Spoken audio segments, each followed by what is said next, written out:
दोस्तों वंदे मातरम। पिछले कुछ दिनों से कंगना रनौत को लेकर काफी कुछ बातें हैं जो कि मार्केट में चल रही हैं। खासतौर पर जो उनका बयान आया था कि आज़ादी भीख वाली है, उसके बाद से कई लोग उनके अगेंस्ट उतरे। बल्कि कई लोग क्या, मैं ये कहूँगा कि अधिकतर लोग उनके अगेंस्ट में ही थे, जितने भी सेलिब्रिटीज थे जिनको भी सुना जा सकता है।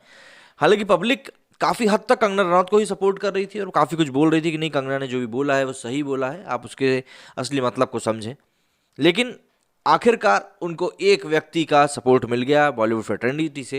हालांकि अभी भी अधिकतर लोगों ने उनको सपोर्ट नहीं किया और अब असदुद्दीन ओवैसी ने भी इसको लेकर बयान दिया है। कंगना के आज़ादी वाले बयान की गूंज अब यूपी चुनाव में भी सुनाई देने लगी।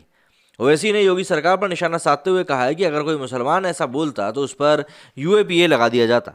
कंगना रनौत के भीख में मिली आज़ादी वाले बयान पर राजनीतिक दलों का विरोध जारी है। एआईएमआईएम अध्यक्ष असदुद्दीन ओवैसी ने इसे मुसलमानों से जोड़ते हुए कहा कि अगर कोई मुस्लिम ऐसा कह देता तो यूपी पुलिस उसको गोली मार देती। यूपी के अलीगढ़ में एक चुनावी जनसभा को संबोधित करते हुए ओवैसी ने कहा कि अगर कोई मुस्लिम समुदाय से ये बात कहता तो देशद्रोह का केस दर्ज हो जाता।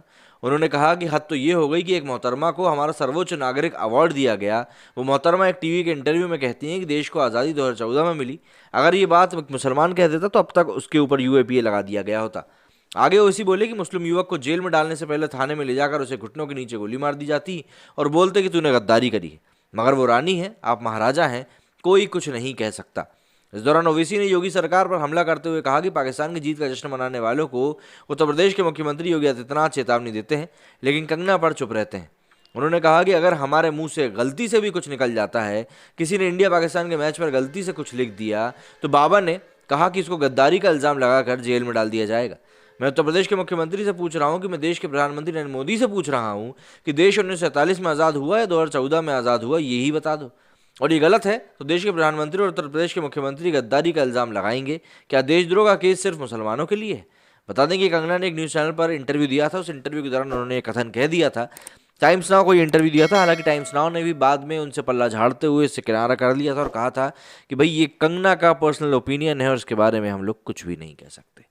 और अब इसको लेकर ओवैसी ने राजनीति शुरू कर दी है। ऑब्वियस सी बात है, यूपी में अभी जिस समय से चुनाव की तैयारियां चल रही हैं उसको देखते हुए इस तरह के बयान जो हैं वो बीजेपी के खिलाफ ही जा सकते हैं और खिलाफ जाते हुए दिखाई भी दे रहे हैं।